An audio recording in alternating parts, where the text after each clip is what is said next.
right, I'm going to go ahead and jump in. Thank you so much for being here, everybody. It's a beautiful, warm day here in Boulder, Colorado. My name is Megan Raymond, and I am the Senior Director for Memberships and Programs here at WCET. WCET is a membership organization, and we have members in every state across the United States and some members in Canada. And we are situated at the intersection of practice and policy. If this is your first event with us, welcome. If you're returning, thanks for being here. As we go through the presentation today, you can download the slides. We'll be sharing that link in chat. And we encourage you to share your questions in the Q&A box and your chat in the chat. If you put your question into the chat, it may be missed, and we don't want to miss your question. The slides, recording, and shared resources will be shared out next week. I'd like to share with you our accessibility commitment. And we will roll into today's topic, making assessment matter, outcomes at work across institutions. This webinar is hosted in partnership with Blackboard. And we have a wonderful moderator today, Summer Jackson. Summer is the Senior Product Manager at Blackboard. Welcome, Summer. Thank you, Megan. You want to go ahead and do your introduction, and then we'll jump to our speakers? Absolutely. Thank you all, especially WCET, for having us today for this session. I'm so excited to be joined today for this wonderful panel to talk about assessment. As Megan mentioned, I am the Senior Product Manager at Blackboard, leading our institutional effectiveness efforts. I like to just refer to myself as our resident assessment nerd. And I'm excited to be joined by some of our partners and individuals who actually use our products. And I'm not going to take away and highlight them because they have amazing things to share about the work that they do. So I'm going to lead off and let them introduce themselves. And we'll start with, Alania there to start.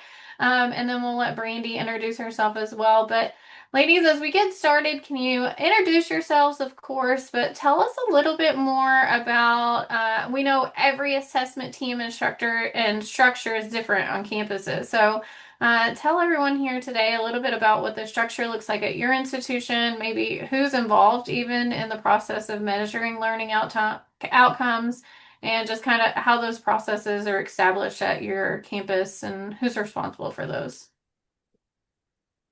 Thanks, Summer. I'll go ahead and kick us off. So, hi, everyone. I'm Elena Gunn. I'm the assessment manager at Greenville Technical College. And my job, my office, I guess, is an office of one for assessment.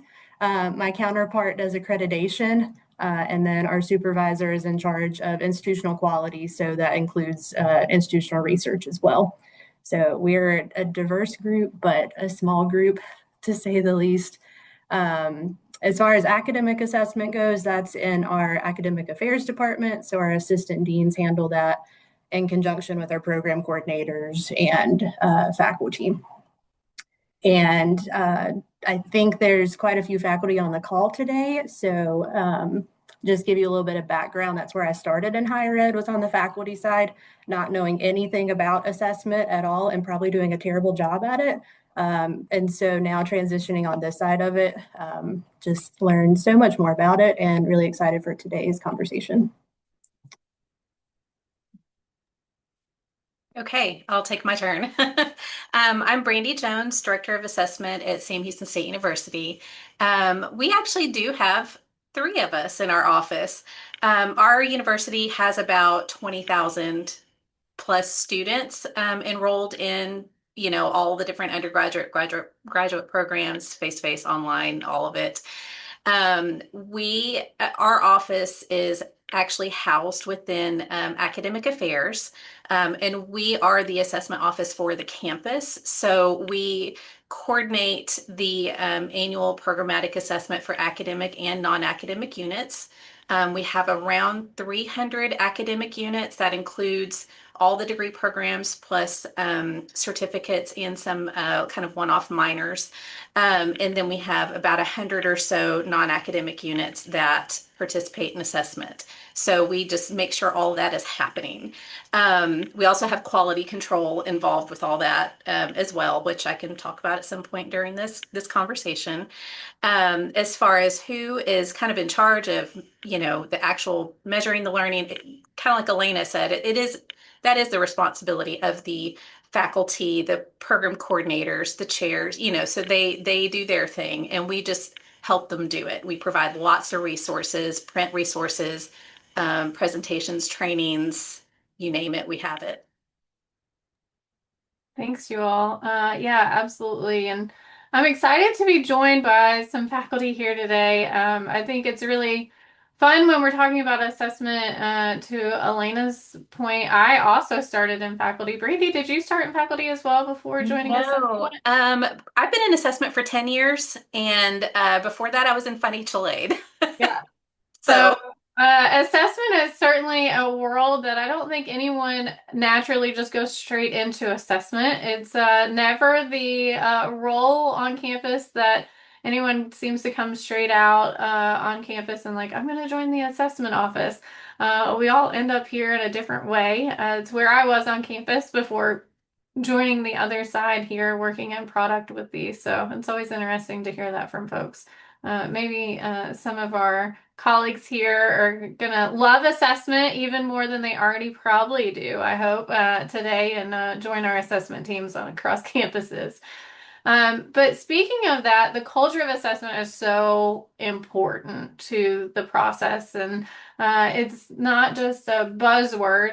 It's something that I know the three of us are really passionate about in building a culture of assessment. So, institutions really work hard to not just collect the evidence, but connect the evidence of individual individual courses to that broader picture of student learning. And the faculty engagement in that really increases not just how well the students are learning, but also how assessment is framed for that teaching and learning component, and making the assessment really usable and not just as a checking the box or not just oversight for accreditation purposes.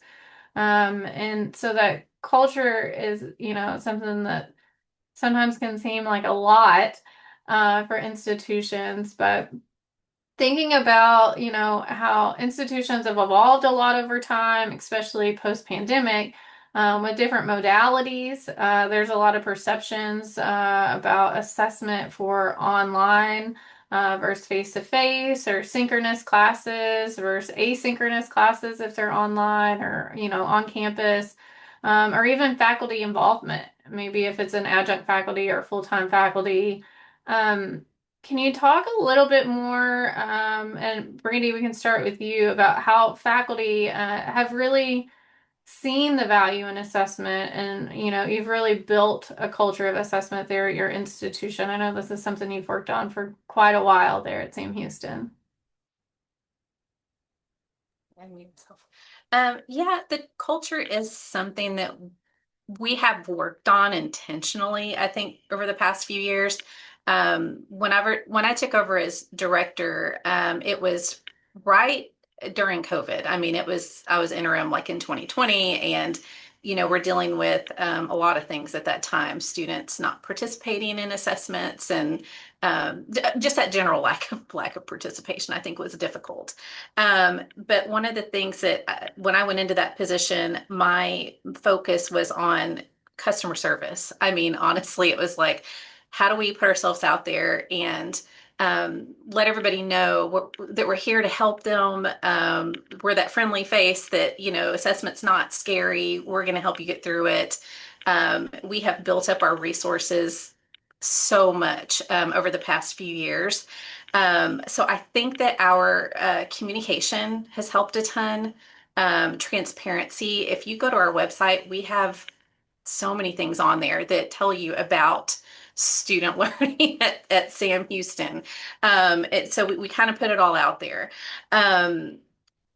We also have, I think what helps with that culture of assessment is the leadership. So, 2 years ago, I created a university assessment committee that we did not previously have to, get the right, well, I don't want to say the right people, but certain people in the room together to where we can discuss, whatever assessment issues we're having and how do we improve these things.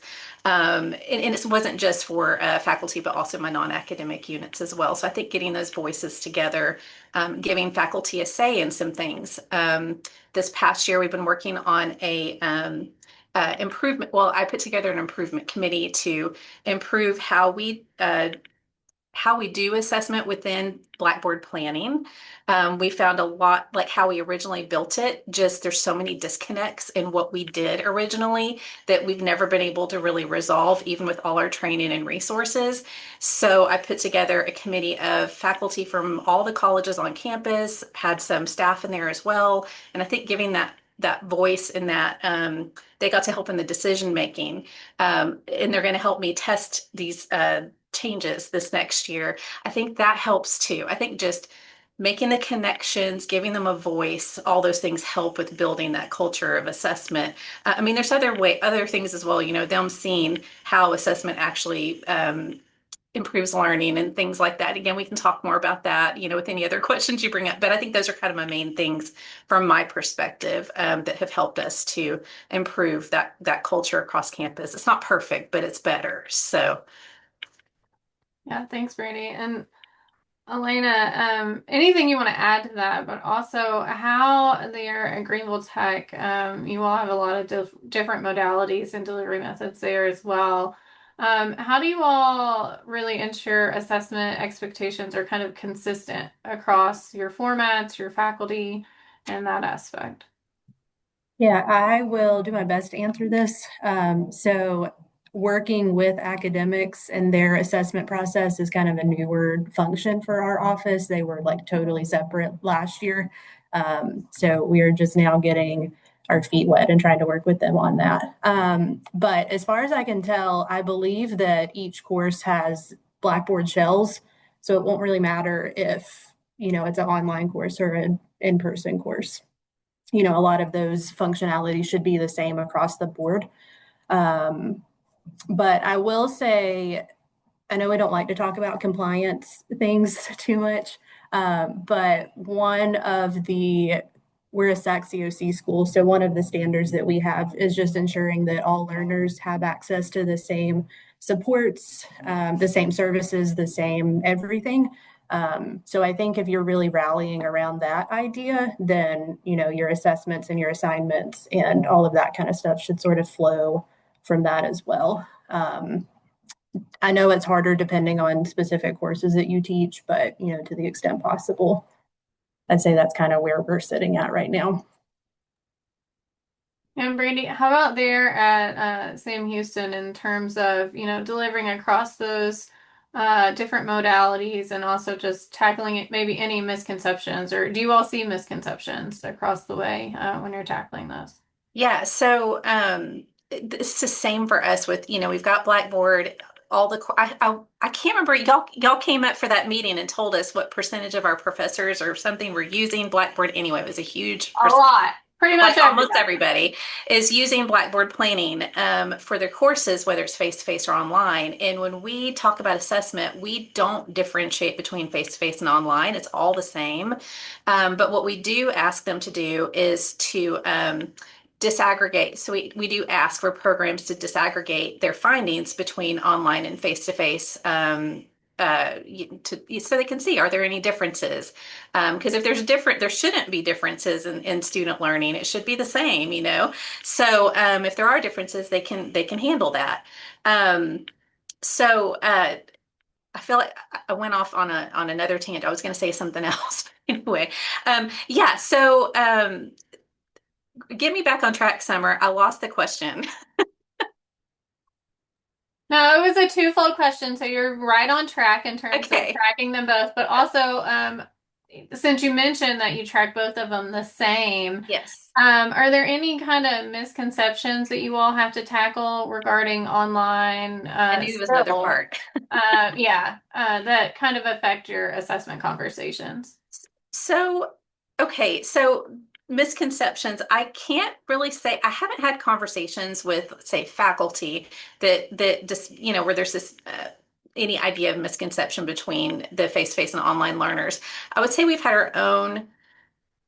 Well, I think the reason we started disaggregating face-to-face and online years ago was the idea that maybe the online didn't have enough rigor compared to the face-to-face courses. So we wanted to make sure that they were learning at the same pace, as the face-to-face students. And we're finding that they have the same rigor. I mean, from what I've seen when you compare those things. So yeah, if there was any misconceptions about that, we're proving that it is a misconception. I have a specific assessment that I do for general education, and I just looked at the findings on that literally like 2 days ago. And I was doing was their pre to post tests. I was doing a like t-test, and when I compared the face-to-face and the online students, their gains actually where they were at the beginning and the pre-test and where they were at the post-test point were almost exactly the same. Like they had almost the same pre-test scores and almost the same post-test, and their gains were almost identical. So I thought that was really cool evidence to say that, okay, yeah, there's no difference in that, in what the students are learning in this particular course across many sections. So yeah, I mean, I think we've been online for so long. I think that we're kind of past those misconceptions. Yeah, absolutely. And that leads right into what I wanted to talk to you next. And I think you already kind of hit on this, or not kind of, you absolutely did, is, data and action. I don't think it's ever a problem for institutions to have data. If anything, we're inundated. Sometimes we have too much data, but it's what do you do with that, right? And where do you take that to the next piece? So, assessment data is really the most valuable when you can inform it for those teaching practices or curriculum decisions, institutional priorities, and not just reporting. And Brandy, to your point, you can totally dismissify any misconceptions with the data that you have there.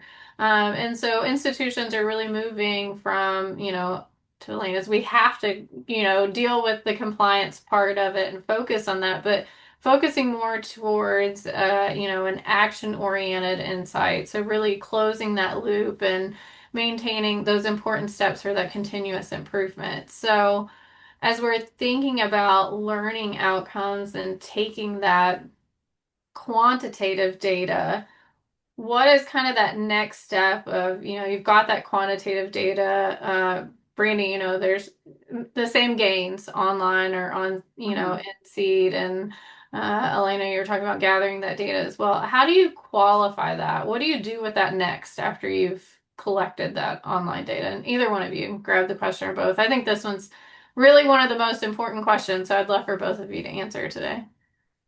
Okay, I'll just go ahead and go first.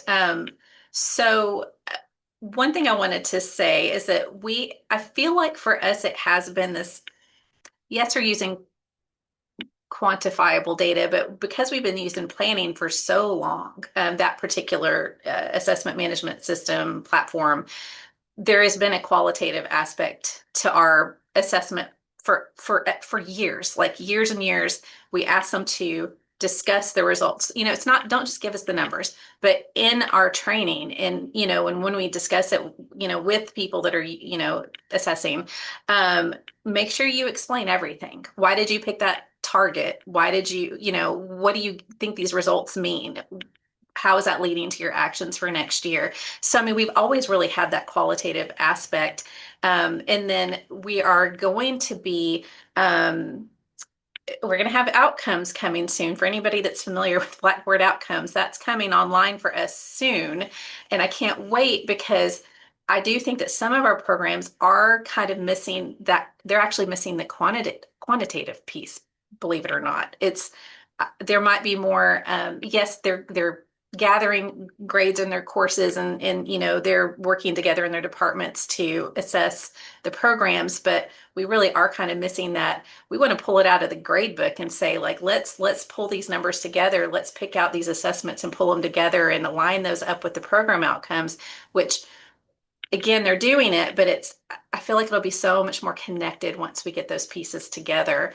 So yeah, the qualitative piece actually is not the struggle. And, and as far as how they're using it, we'll pull a report. I pulled some reports to, in preparation to see like what were some of the things that they did last year, to make curricular change. And there's plenty of evidence of that in those reports. So yeah, I mean it's there, and I can give an example whenever you want me to. Go Um, right ahead. yeah, Do okay. roll. And So then we'll let Elena roll into the same. I will say one of the things, and this one came to mind first. So I was actually having a conversation, catching up a committee member on a missed meeting, having a conversation with her about her program. She's program coordinator of our fashion merchandising degree program. And she got super excited. She goes, I am so excited about assessment. And I'm like, great. I'm so excited that you're excited. Because she said, we had, they had found an issue with their teamwork. So they had teamwork experience in the class, and they just weren't performing as well as they should have. And so they got together with the faculty and said, okay, what can we do to, make this better? And so they did come up with some interventions, some extra instruction, some check-ins. They did extra things during the course to just improve the student outcome.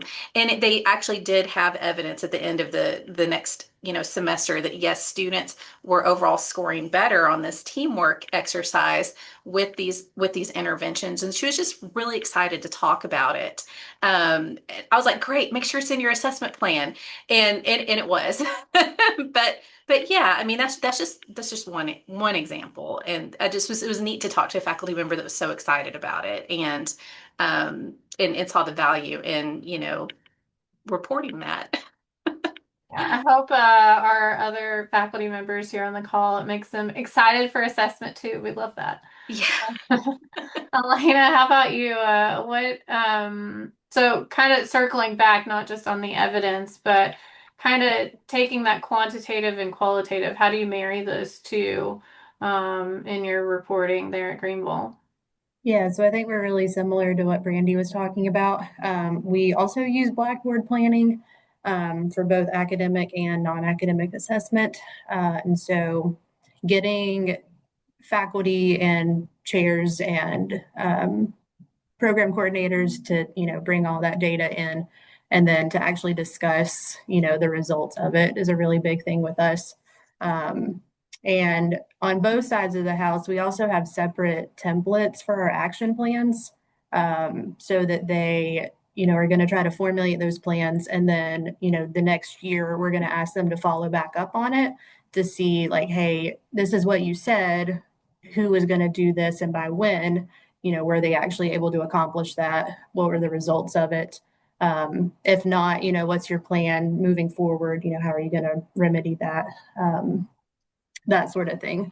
So far that's been working out pretty well. And we'll see. It's, a little bit of a newer thing for us, but I think it's been getting people to think about their assessment more often instead of just like, okay, I put my results in before I go on summer break and then I don't think about it and come back. There's, a little bit more of that thinking, planning, doing side of it.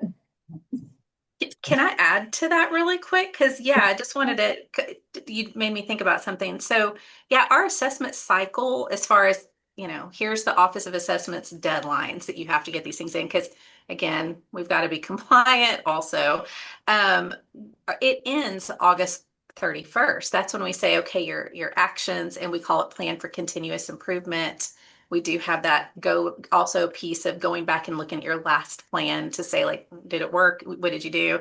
But that's all due August 31st. And so that's our problem that we have is we have a lot of faculty that's involved with that. They're just out in the summer. And so we have had some colleges bump up their deadlines. So they're saying, don't listen to assessment office. And we tell them, don't listen to us, listen to your college. And they'll have so we have some colleges that have deadlines in May. We have a few of them that are like, they've bumped it up and said, you have to get this done before you leave. This is your responsibility so that you can have those discussions. So yeah, that's helped a lot with those colleges. Yeah, I think you both bring up some really great points in terms of best practices of assessment too, in terms of utilizing that assessment cycle and making the assessment cycle work for you and maybe for a particular program, or even to Elena's point, a different operation. So Elena mentioned using two templates, academics and non-academics. I think when we're talking about assessment a lot and we think about learning outcomes, we always kind of favor the academic side of the house because a lot of time we are faculty and things, but measuring student learning happens outside of the classroom just as much as it happens in the classroom. And that whole student experience is really important. And, measuring learning outcomes and the operations on campus. I mean, student housing even is an important part of the student experience, and those areas are assessed. Finance is a huge part of assessment for institutions when it comes to compliance and accreditation. And so understanding that assessment cycles may not look the same for everyone, or even what their assessment plans or actions need to be may look a little different. And I think that's really, really important for campuses to understand and support, that everyone doesn't have to have the exact same plan or timeline. It's really, you know, practicing what you're asking for in terms of continuously improving your assessment practices, same as you want to continuously improve what you're actually teaching and learning there as well. So I think you guys really highlight some best practice. That's why you're here, right? Highlighting those best practices for everyone. So um, with that, I feel like we would be absolutely amiss to not spend a little bit time talking about artificial intelligence and AI, and just how institutions are just at completely different stages when it comes to AI policy and guidelines and just use, really, right? And so AI just really has raised a lot of concerns and questions, not even just concerns, but really just questions, and not just about academic integrity, but also about assessment design and evidence of learning for students.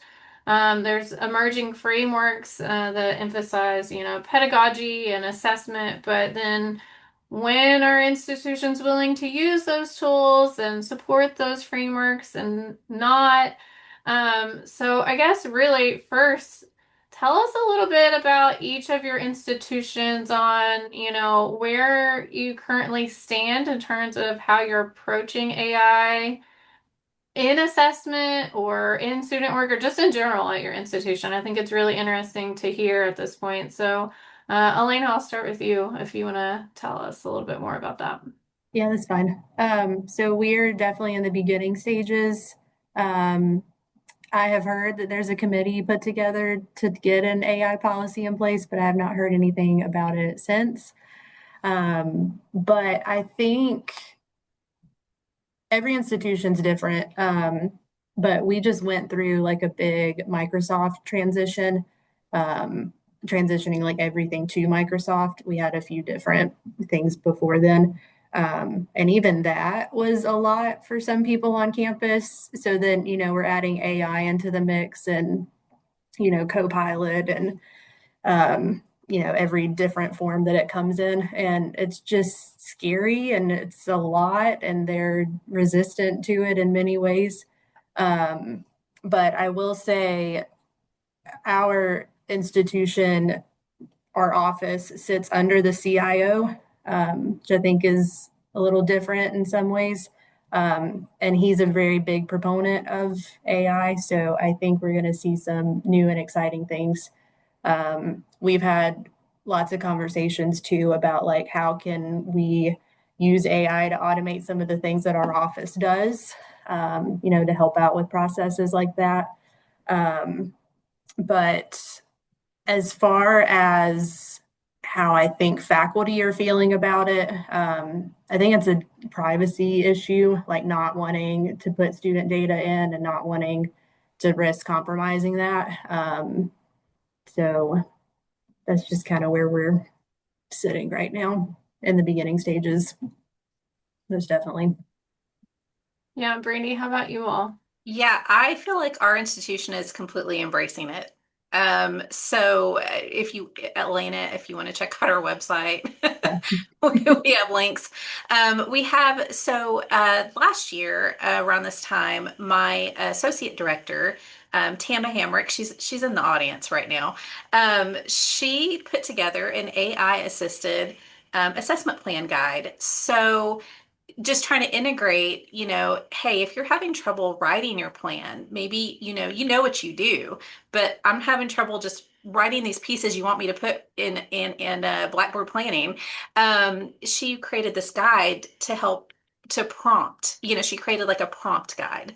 So that's really, I think that's really cool. And on our website, we also have links. So where we have our AI guide is we also have links to have it up so I could tell you what this was. We have AI at SHSU, so that's like our IT hosted site that just tells you like this is what you're approved to use on your campus, or if you're doing business related work. And then they have training tutorials, guides, all that stuff. And then we also though we have an SHSU generative AI guidance website. So we actually had an generative AI week recently where we had people on campus doing presentations about many different topics in relation to AI. We do not have a policy. So we don't have, we recently, the state of Texas did tell us we had to have AI awareness training. So that was created and everybody's working on getting their training done right now.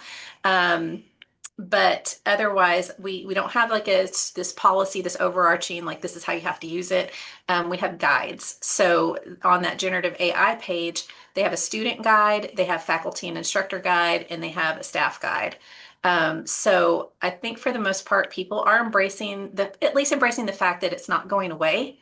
And you're just going to have to figure out how to work with it or around it or something. So all of the syllabi have to have an AI statement.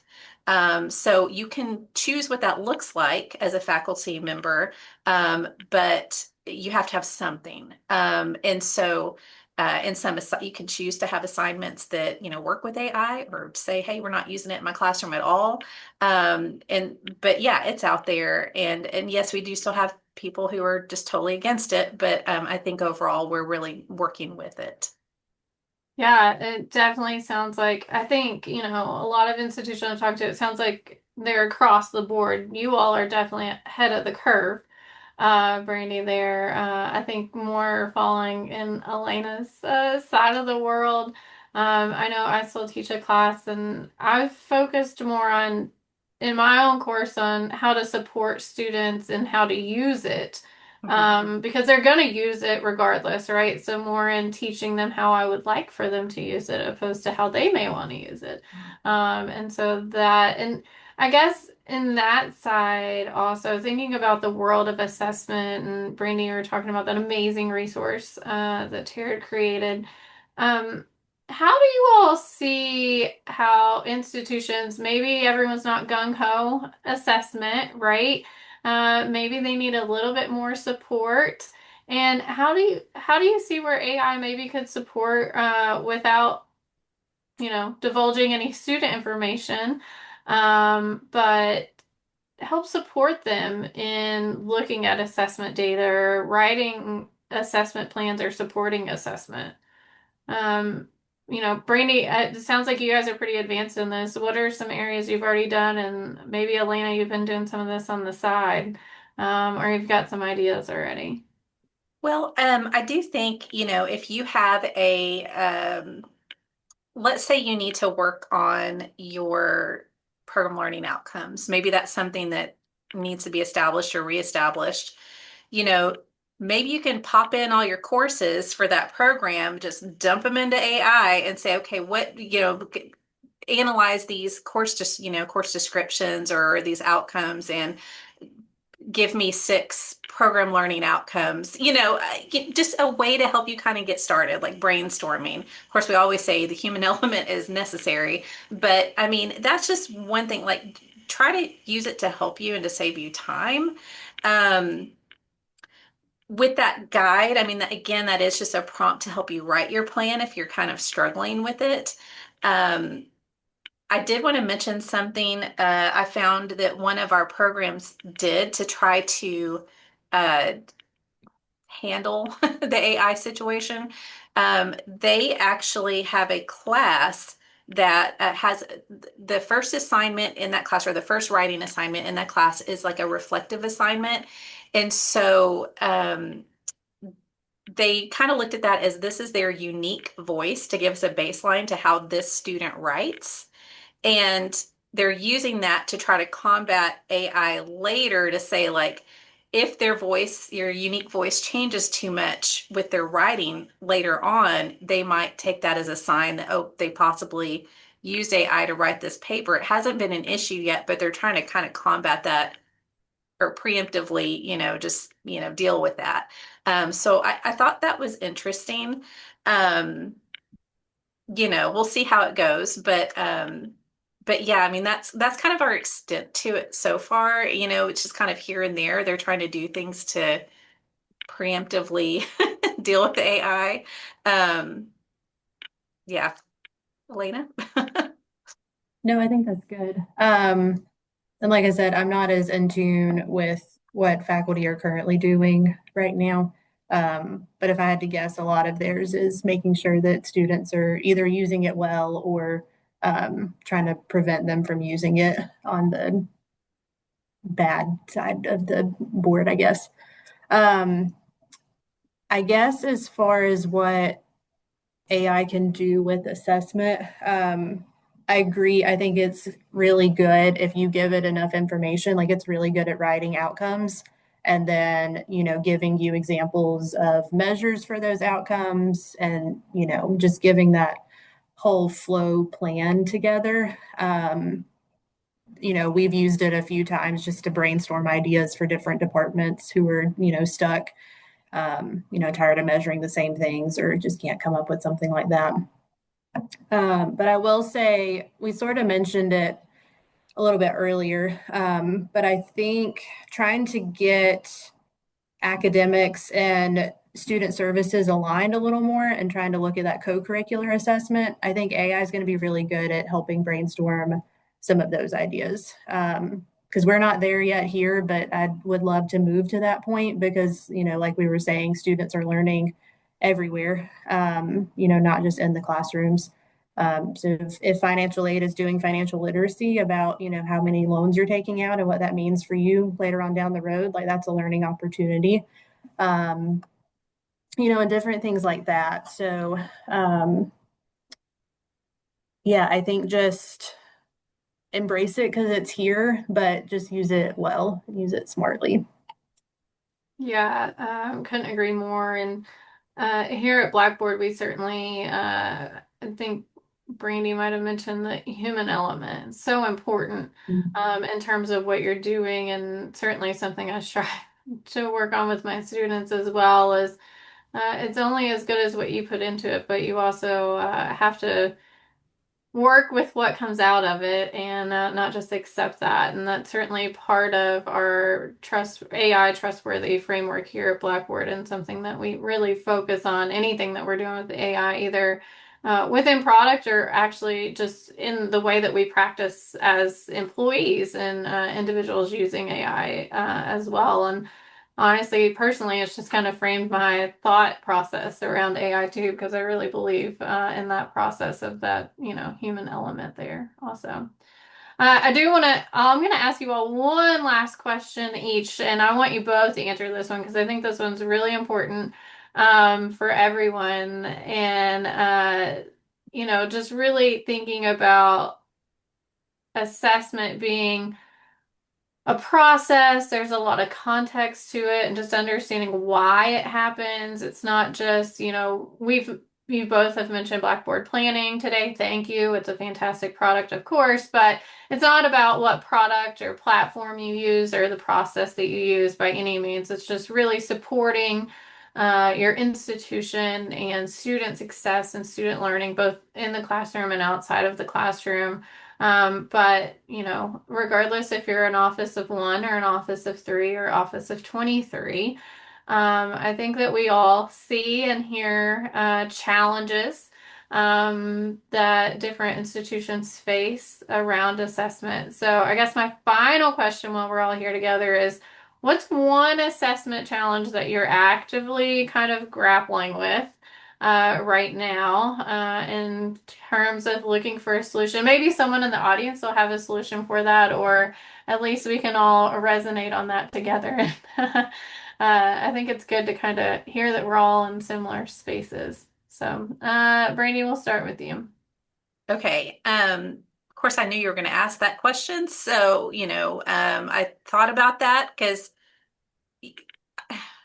working in assessment is challenging in a lot of ways. I enjoy it. I enjoy a challenge, but one thing that we do struggle with is that meaningful closing the loop piece of assessment planning. So, again, I talked about how we've bumped up, or colleges have moved up their deadlines in order to make sure those conversations are happening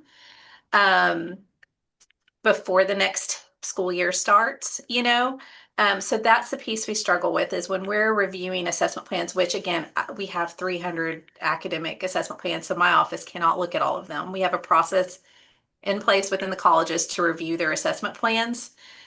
So that's a whole other thing. But when we do look at them, we see areas for improvement where the action for improvement is, we're going to talk about this in the fall at our faculty meeting.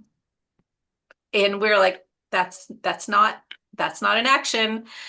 So I'd say that's probably one of our number one issues, is like, hey, let's finish this out, figure out what you're going to do before you start the fall semester. So how do we combat that? Again, some colleges are working on it. There's still some issues. My favorite is "will continue to monitor." That one too. The other one we get. Yes. Yeah. We'll keep doing this. Okay. Yep. So yeah, I'd say that's probably the number one thing we're still trying to figure out. Yeah. Yeah. Elena, how about you? Yeah, we're in a similar boat with that. But I'll also add, this is like just specifically us right now. We had a big reorg over the summer, and so it has trickled into this spring semester. So we're trying to give everybody space and time to, get used to all the changes. But now there's new departments popping up, and old ones are no longer required to do assessment. And who do we need to talk to about this, because that person has left, or this person has never done assessment. So that's our boat right now, trying to get everybody finished up for this past year and on to the next year. Yeah, and what happens to those items that they're still monitoring from the year Right. before, right? Right. Yep. Yeah, for sure. Yep. All right.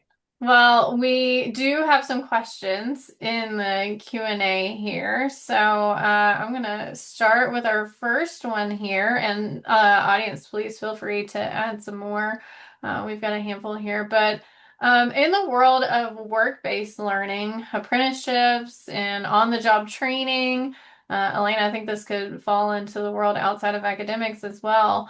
What should institutions do to help set themselves up for success with assessment, just really in these unique pathways? So really those assessments outside the classrooms, how do you set up for those? Well, I was going to say, I think we're unique too, because we're a technical college. And so every program that we have is tied to some sort of workforce training. So I don't know if I'm exactly the right person to answer this for you.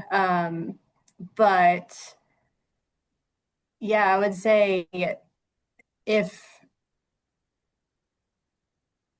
I don't remember where I heard it from, but on some webinar somewhere, there was a school that basically, if there's a new program coming in, they have to have a assessment plan with them. So, even if it's not a new course program or new student services, if it's with internships, there's some sort of assessment plan that comes with it. If there's any new initiative, that's got an assessment plan. And I would love for that to happen because I think it helps people think through, what we're expecting students to do and learn. But yeah, I would say any of these that you could sort of incorporate into other courses that are already being assessed, I think is a good way to do it too. That way you're not reinventing the wheel. But yeah, Brandy, I want to see if you have anything to add. No, I think that's great. And I love what you said about requiring an assessment plan with a new program. The only place that I get any input on new program or new course assessment plans is for our general education. So when our university or when someone wants to create a new general education class, they submit a form for that and all kinds of materials. And I have to see like, what are the learning outcomes? How do they align, with the state outcomes? I want to see the materials, what are your assessments going to look like? And so I get to do that on gen ed, but nothing else. And so yeah, I do know they have to have like course learning outcomes and program learning outcomes for the new programs and courses, but yeah, how are they going to assess that? I don't think that's a requirement, from that, when they're, building that. When I'm thinking about like workforce or I'm sorry, the question had to do with, assessing how to assess students who are like doing like work training. Yeah, like work-based learning, apprenticeships, job training. Gotcha. Yeah, because like the work-based, or we're starting our first competency-based program this year. So I haven't gotten to learn about that yet.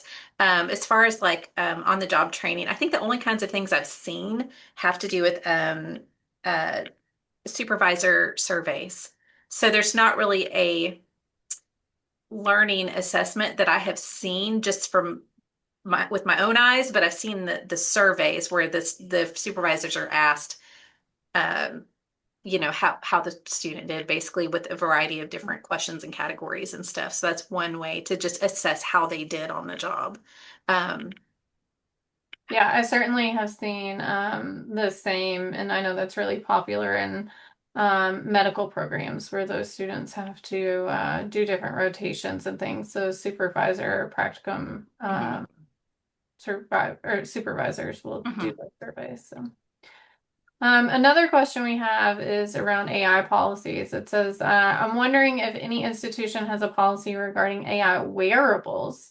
The use of this device is raising concerns among not just online classes, but also face-to-face during like important assessments. So, has anyone had any concerns around AI wearables?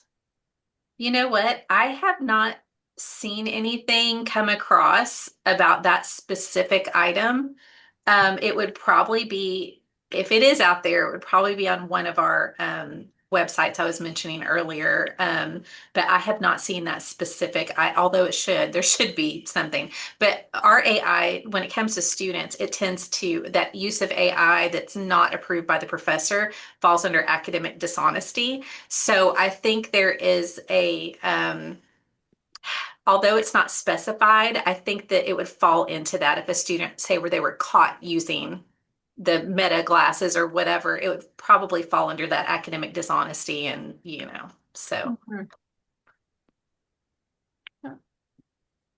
And then another one here. How do you feel about the trend of split assessments in courses, where there are some assessments that require the use of AI to complete their other assessments do not allow AI to complete within the same course? Okay, I'll go again. We've seen that as well. That's happening at our university as well. We actually have a technical writing course, and I want to say they started doing this either spring or last fall. I can't remember where I heard this, but they were integrating the use of AI with writing, but it wasn't like they were completely using AI to write. I don't know the curriculum on it, but I do know that was a big part of it. Like the whole point was we're gonna teach how to use AI in this course. And then I've also seen where AI is allowed to be used for a brainstorming tool. Like you can use this to help you generate ideas and come up with an outline or whatever for your paper, but then you're going to write your paper on your own. So that is something that's happening. I think it's okay. I think it's teaching the students how to use AI, in an acceptable way, still use their own brains, but, I think it's not a bad way to do it. We're integrating it. It's like Elena said, it's here to stay. It's not going anywhere. Yeah, I think if you tell anybody not to do something, depending on their personality type, they're more than likely going to do the thing you said not to do.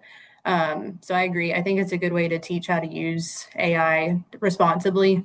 I've even seen where, you have to submit the prompt and the answer that it gave you, along with your assignment, and whichever, AI tool you were using. But that way it's just showing, yes, you're allowed to use it. Let's learn how to use it effectively. So no, I think that's great. But again, I've been out of the game for a while in teaching, so it wasn't around whenever I was in. No, writing a good prompt is a assignment in itself, not just in what it is.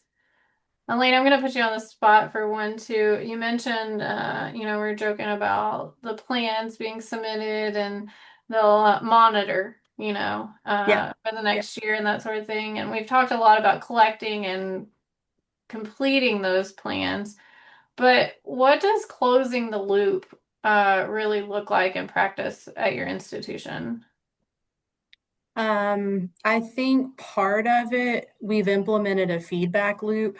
So we're actually giving departments feedback on what they submit to us. Um, so that we can sort of catch those, we'll monitor those, because if you submit that again next year, like that's not going to fly.